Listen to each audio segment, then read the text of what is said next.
Hello, Soul viewers. Big Ronnie here with another Soul Stay at Home series interview. We love this time. We love going behind the scenes with artists and, see what they're working on, see how they're holding up, see what the mentality is, see who hates the president, all that fun stuff. We're at home. We're trying not to go bored. We're trying to bring you content. We're trying to keep it moving, and keeping it moving we are. Today is May 27th. Year of our quarantine 2020. Everybody who's watching this as soon as it went up, this was just recorded yesterday, and I am real excited to talk to our first guest, Mr. Nite Owl. Welcome to the show. Hey, how's it going? Thanks for having me. Glad to join in. Yep. Now, we've never met, but I've admired your work for quite some time, and we've covered it. Tell us a little bit about your origin story, Mr. Superhero. Where'd you get started? Well, I was out in the woods one day. Where did I get started? I mean, originally, I cut my teeth on the streets in New York City back in Staten Island, back in the day. Kind of moved around the country a little bit, and now I am out here in California. And that's pretty much where Nite Owl was birthed, was down in San Diego, back kind of around 2006 or so. Now, and around 2008, during that last financial crash, kind of moved it up to the Bay Area. So now I'm out in Oakland, California, doing the owls. Now, did you start on graffiti?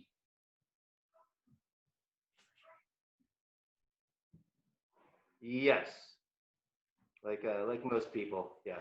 It was one of those no good street punks for a while. Those are our favorite kind.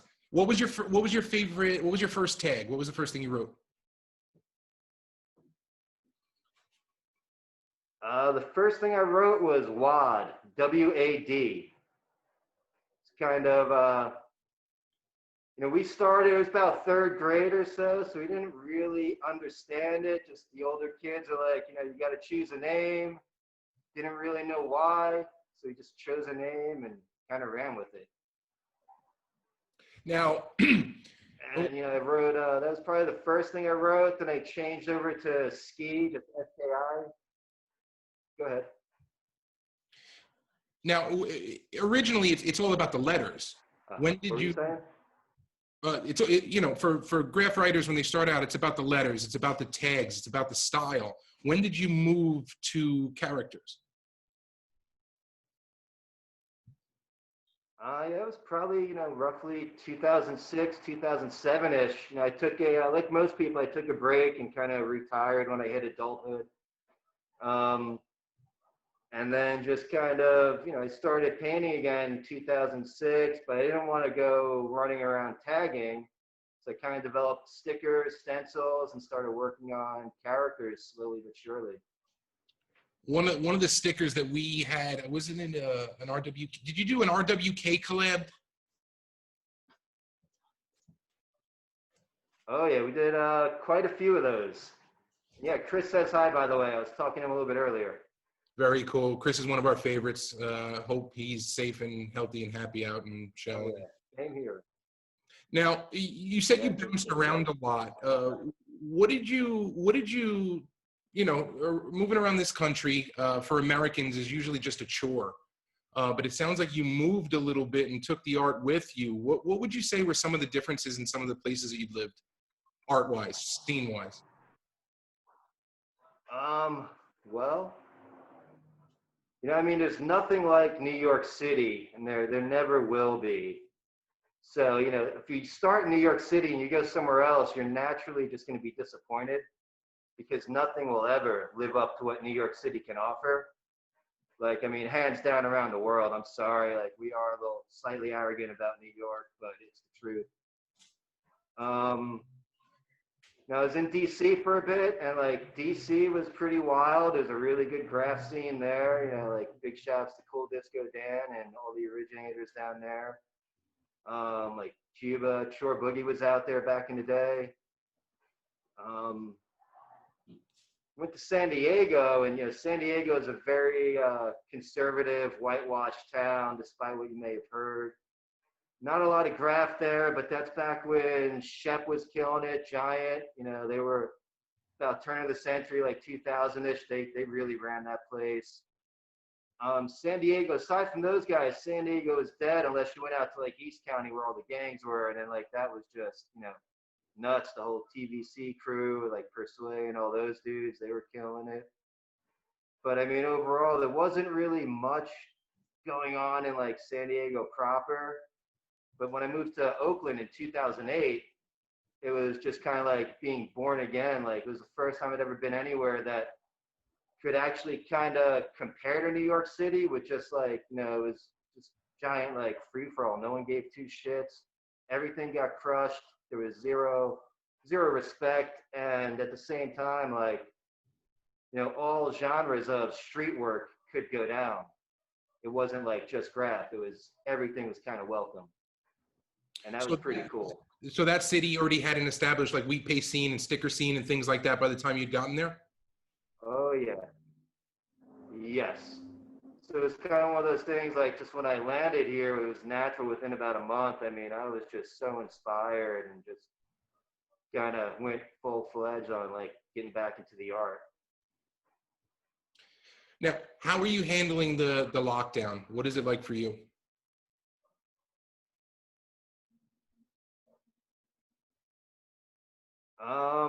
I'm getting an A++ in this right now. It's kind of daily routine for me is kind of, I go to the studio, I'm alone all day, make my work, go home, hang out with my girlfriend, the dog, and, repeat process. But, we've been kind of, I don't know, we locked down like in the very beginning of March, like that first week. But, we were still kind of going out, painting walls, still grinding in the studio. I was lucky enough to have a lot of commission projects that were going to still go through. So that's definitely carried me through. And I've just been, grinding and hustling every day to like keep stuff going. Tell us a little bit about the Chopsticks Urban Art Space project. Oh, yeah. I'm glad you brought that up. So I'm kind of revitalizing that now. That was like a little thing we put on here in Oakland. We started probably about 2011, and it was kind of like an anti-gallery. Like, it was more about putting the art out there and just having fun. It wasn't a scene. It wasn't about like all the bullshit trying to get into a magazine or anything. It was pretty much by artists for artists, and it was just a cool place that was the kind of thing that didn't exist really. Like, anyone, we weren't elitist. If you wanted to show with us, you could show with us, and like, it was just a good time. We had some really good, really talented DJs in here, so it was always good music. It was a good party, and we managed to move a lot of artwork as well. See, but isn't that the idea? Like anyone that's run a gallery will tell you, it's a lot of work. Wait, what was that? Isn't that the general idea? Is for the streets to sort out what's good and bad. Everyone should be able to do what you're doing. Put your work out there, and you know what? The streets like it, they're going to tell you. The streets don't like it, they're going to tell you. And you said in a city like Oakland where everything was getting crushed. Exactly. That's the only way to sort of be fair about it. Is just let the streets decide. Oh, that's the truth, man. The streets, I mean, in the end, the streets are always going to decide, I mean, it's very refreshing when that happens, too. Now, it sounds like that project would be, you said you're refreshing it now. It sounds like this pandemic time would be an ideal time to launch a project like that. Is that what's the time frame for you to start that up again?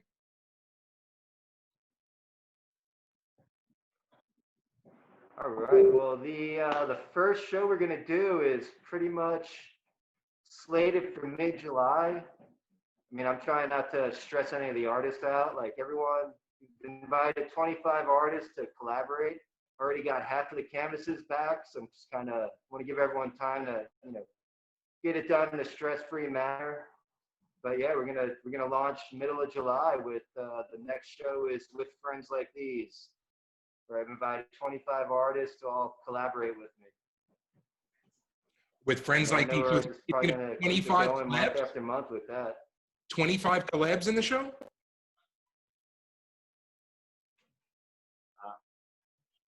Yes. Yeah, I've been a little busy.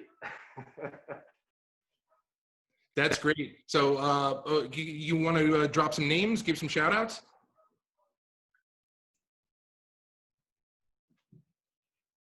Yeah, sure. I'll start with the people who have actually sent canvases back. Got Downtimer, Beaks, got Chris Robots Will Kill, Zero Productivity, Musk, Below Key, Turtle Caps, Champ and Such Styles, the father-son duo.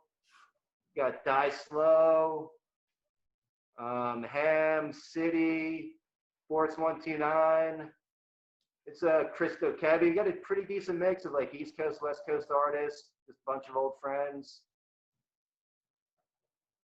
That's awesome. Now, do you when you work on something like this? Obviously, it's your buddies and the people that you're cool with and have worked with. But how many of those 25? How many of them are first-time collabs? People you haven't worked with before?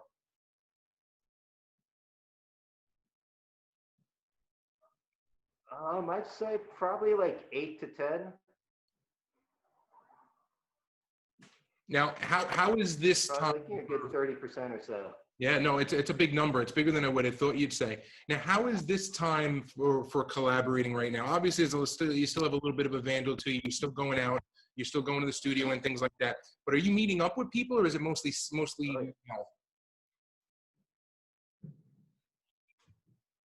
It's all kind of shipping off in the mail and everything. I mean, I've met up with a couple of people over the last month, but I mean, everyone's got their own viewpoints, and definitely not trying to push people to do something they don't want to do.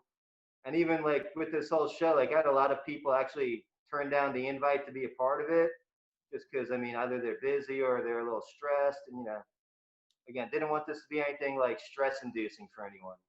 Well, I think you said it the right way. I said, well, how is it going for you? And you said, I'm gangbusters over here. I'm busy.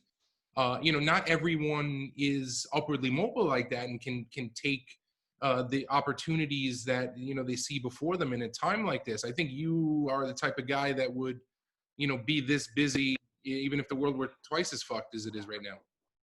Oh, absolutely. So where does that I mean, come from? What was that? Besides being a New Yorker, where does that come from? Being a New Yorker. I mean, I don't think there's anywhere else to get that kind of work ethic. Yeah, I mean, it's pretty much. What was that? What do you miss? Pizza, bagels, people that are real, none of this fake shit. Oddly enough, like, I don't think anyone in New York would say this, but I miss riding the subway. I've been gone so long that I really miss riding a subway. In theory, it's a beautiful thing. Get anywhere you want in New York City for $2.75, but rarely does it go that way. Yeah, when you're lucky. But like, if you've gone around the world, you'll go to a lot of cities that don't even have public transportation. So like, you kind of don't realize how spoiled you are in New York, despite how shitty it is. Amen. Do you still have family back here? Yeah. Yes, they're all on Staten Island. How are they doing? So far so good. I mean, we lost one of my aunts a couple of weeks ago, and that's been the first problem in the family. So kind of consider myself lucky. We have a really big family, and only lose one person so far is pretty incredible. Yeah, I don't want to pick at that wound. I'm sorry to hear that you lost your aunt, but did she have underlying conditions, or was it, shocking? No, it was kind of just out of the blue. She's definitely up there in age and long life, hard life. I think it was just kind of, exhaustion. Just kind of laid down for a nap one day and never woke up. Well, that ain't a bad way to go if I had to choose, frankly. Same here, man. I would do the same thing. Now let's talk about the owl. What did that mean to you? Where did that? Why was that the icon for your work? I mean, it's kind of a roundabout story, but it all came about from, I used to be a big raver, stayed out till 6, 8 a.m. every night, lots of partying. And before doing art, I was an architect, and I would pretty much not reply to clients' emails until about 3 a.m. just because I didn't want to deal with them. They didn't want the back and forth, blah, blah, blah. So one of my clients nicknamed me the Nite Owl. And I just I was like, yeah, I kind of like that name, started around with it.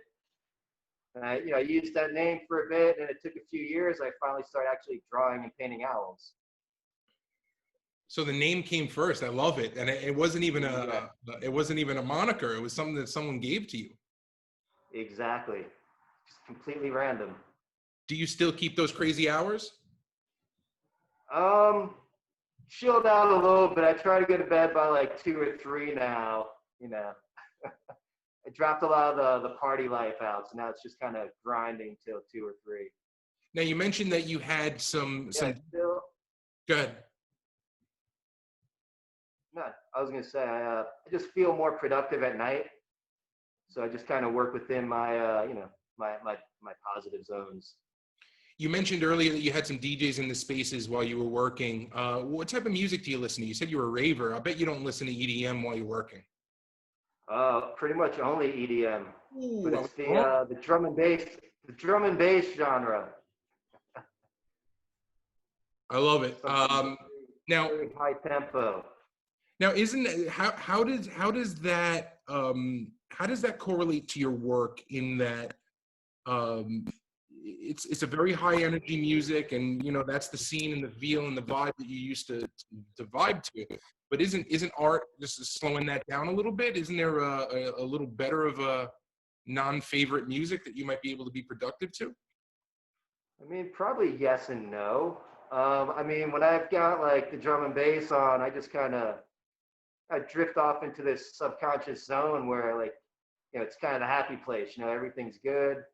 It's the right kind of beats that I guess subconsciously I just react to and get on that level of vibrations. I mean, if I had to, it'd probably be either hip hop or heavy metal after that. But I mean, the main thing about like the EDM is there's so few like lyrics to listen to and pay attention to that it's just easy to drown out and get lost in the art. Yeah, I'm with you. I have ADD and ADHD, and my brain needs a backbeat. I'm always singing or humming something in my brain just to occupy a bit of the CPU cycles. So on EDM, I just feel like it puts me, it like calms me down. I'm not sure it would make me productive. That's why I asked it that way. But Exactly. let's talk about what's next for Nite Owl, because you sounds like you're someone who moved around, took opportunities, found them where you came.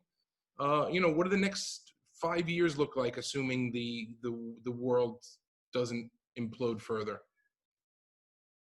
Well, I was on a trajectory where last year, I mean, I've been going to Paris every year since like 2015 and doing a lot of work out there, and it's finally, gained the attention of some of the galleries out there. I've got a couple of artist reps. I've been getting like legit work out there, paid work. I was supposed to be in Paris for all of April, and I was coming to New York right after that for all of May, but I'm stuck out here in Cali. But I mean, as far as what my goals would be for the next 5 years is like really establish something in Paris and Tokyo. What do you like? What do you like about Paris? Why is that a logical stop for you? It's hard to explain, but just the people, like the common day people over there really appreciate artists. And like, I've been stopped by cops for doing illegal stuff over there. And like, they're actually cool. They kind of thank you. They're like, hey, that's pretty cool. Nice work. And they just keep it moving. You're like, yeah, this is insane. Like out here in Oakland, they pull a gun on you. Very, very different. It's kind of nice to be treated like a bit of a hero. People respect you, and like they'll talk to you intelligently about your work. It's just, I don't know, it just seems more, people respect it more over there. Well, they you know, the culture is about art, unlike in the States. There's a respect for it, and there's a ton more galleries, and I think grade Right. school kids are really forced to learn it. Oh, that's the truth. How'd you like to be? How'd you like to have kids forced to learn about Night Owl in 50 years? I think that would be awesome. That'd be insane. I'd be blessed if that happened.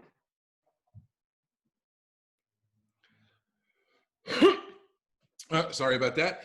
Uh, now, Oh, no worries, man. so 2020 is what it is. You're on your way. You're working on your shows. You know, we will be able to crawl out of this hole eventually. What are some of your hopes for the scene or for public art that, you know, maybe somebody can get around?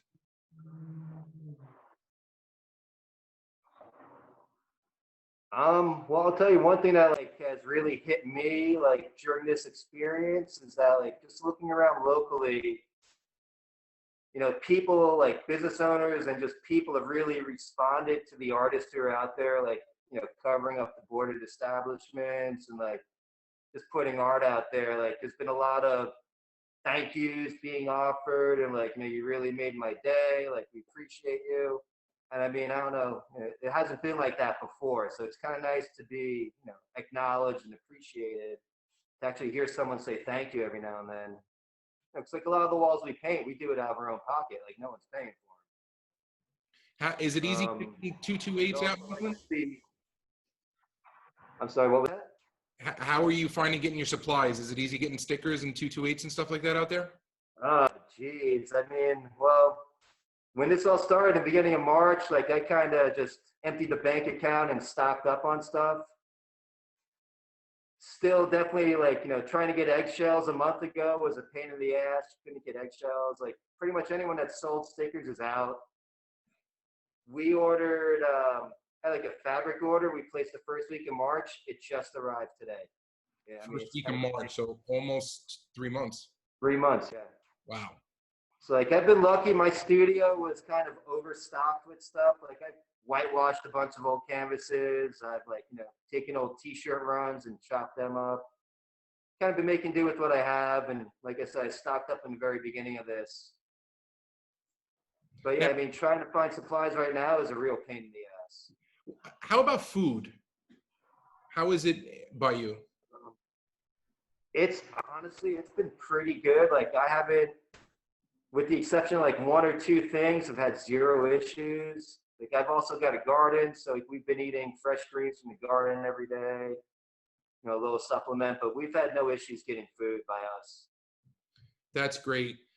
Night Owl, thank you very much for your time today. I was looking forward to this chat. I've liked your work for so long. I was looking forward to meeting you. Can't wait to see you when you come back to New York. I can only imagine when you hit Staten Island, the homies come out for you since you've been gone for so long. So I'd love to catch up next time you're around. Oh yeah. Yeah, I would love to, man. That would be great to come and say hi in person. Hell yeah. Yeah, paint some in the backyard, make another video, all that. Yeah, that'd be great. Before I let you go, please tell everyone, our viewers, where they can find you online, because I know you have a little different of a name on Insta. Right. So on Instagram, it is Naito Oru. So it's NAITO_ORU. And that's just Japanese for Night Owl. And then online is www.chopsticksartspace.com. And that is where the store is. Well, that's great. Everybody go check out that store. Support Night Owl. Support the artists that we're working with. Support your favorite artists. Get out there and make this time something to be memorable. Buy some art. But Night Owl, thank you very much. I appreciate it. And you have a great day, man. Hey, thank you, Ronnie. You have a great day as well, man.